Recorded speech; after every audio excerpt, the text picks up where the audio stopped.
Halo teman-teman. Indonesia adalah negara pulau terbesar di dunia, terletak di Asia Tenggara, di persimpangan Samudra Hindia dan Samudra Pasifik. Dikenal sebagai negara 10.000 pulau, dengan sekitar 17.508 pulau besar dan kecil. Namun, pada dasarnya terdiri dari 5 pulau utama yaitu Sumatera, Jawa, Borneo, Sulawesi, dan New Guinea. Luas wilayah Indonesia sekitar 1.905.000 km persegi, kira-kira setara dengan Meksiko. Penduduk Indonesia sekitar 274 juta orang, menempati peringkat keempat dunia dan 2,8 kali lebih tinggi dari Vietnam. Dan 80% penduduknya terkonsentrasi di Pulau Jawa dan Sumatera. Sekitar 78% penduduknya beragama Islam. Wilayah Indonesia terbagi menjadi 34 provinsi. Di antaranya, ada 5 provinsi dengan status administrasi khusus. Pertama, Aceh terletak di utara Pulau Sumatera, satu-satunya provinsi di mana hukum Islam ditegakkan sepenuhnya. Mereka mengambil sikap mandiri, memisahkan diri dari Indonesia sebagai daerah otonom. Kedua, Daerah Istimewa Yogyakarta yang merupakan satu-satunya provinsi di Indonesia yang dipimpin oleh seorang emir dan juga seorang gubernur, dipertahankan secara turun-temurun. Dua provinsi berikutnya adalah Papua dan Papua Barat. Ini adalah tempat yang memiliki kemiripan paling sedikit dengan tempat lain di Indonesia. Ini memiliki sejarah dan budaya yang sangat mirip dengan negara Papua Nugini. Itu diperoleh kembali dari Kekaisaran Belanda, ketika Indonesia mendeklarasikan kemerdekaannya pada tahun 1945. Wilayah ini menikmati tingkat otonomi yang relatif tinggi. Terakhir, adalah Ibu Kota Jakarta, kota terbesar di Indonesia, terletak di pantai barat Laut Pulau Jawa, tempat seluruh aparatur pemerintah dan lembaga negara berada. Rencananya, Indonesia kali ini akan memindahkan ibu kota ke Provinsi Kalimantan di Pulau Kalimantan. Dari segi topografi, sebagian besar wilayah Indonesia merupakan dataran yang terletak di dekat pantai. Secara umum, cukup menguntungkan untuk pengembangan pertanian, pembangunan jalan dan konstruksi. Namun, sebagian besar pulau-pulau besar memiliki barisan pegunungan yang menjulang tinggi. Di antara mereka, ada lebih dari 400 gunung berapi, lebih banyak dari negara lain manapun di dunia. Dengan lebih dari 150 gunung berapi aktif. Negara ini mengalami rata-rata 4 gempa bumi setiap hari. Yang terbaru adalah pada tahun 1815, letusan Gunung Tambora menyebabkan sekitar 10.000 kematian langsung dan lebih dari 70.000 kematian karena perubahan iklim. Ini memegang rekor sebagai letusan gunung berapi terbesar dalam sejarah baru-baru ini. Pada tahun 2018, gempa bumi dan tsunami di Palu juga menewaskan 4.340 orang dan menyebabkan kerusakan harta benda yang luas. Pasalnya, Indonesia merupakan negara yang paling terdampak di cincin api Pasifik, di mana banyak lempeng tektonik terbelah dan bertabrakan. Namun, dalam kesulitan, peluang tercipta. Aktivitas vulkanik yang dikombinasikan dengan iklim panas dan lembab telah membentuk tanah paling subur di planet ini bagi Indonesia.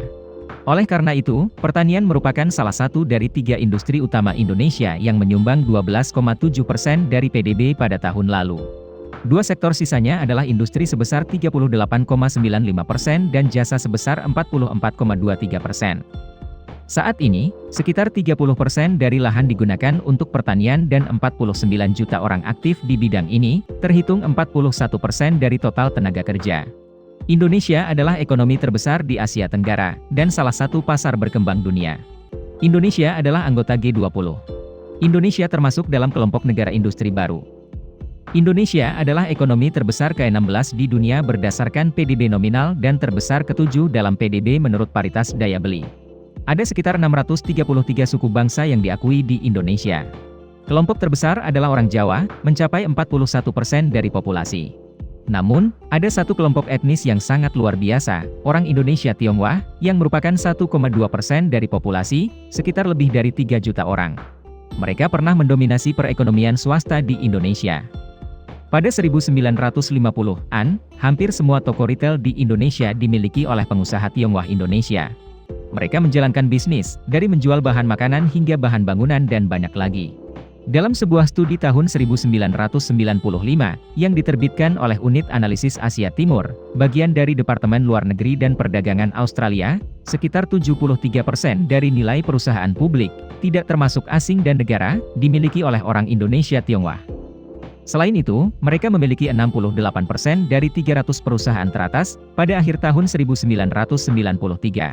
6 perusahaan teratas di Indonesia sebelum tahun 1977, adalah Grup Salim, Astra International, Grup Sinarmas, Gudang Garam, Sampurna, Grup Lipo, Semuanya dimiliki oleh orang-orang keturunan Tionghoa.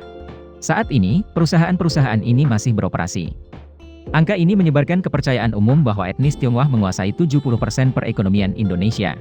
Namun, kenyataannya perekonomian Indonesia pada tahun 1990-an sebagian besar dikuasai oleh negara.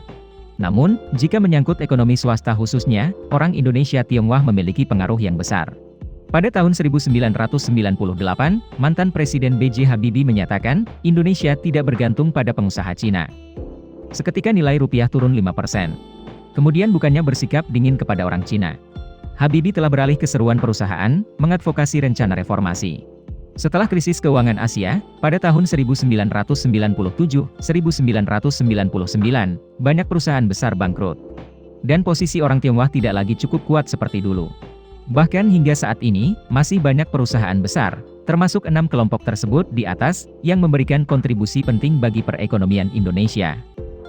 Video berakhir di sini. Terima kasih semua untuk menonton dan menyukainya. Jika menurut Anda videonya bermanfaat, beri kami suka dan berlangganan saluran untuk mendukung kami. Sampai jumpa dan sampai jumpa lagi.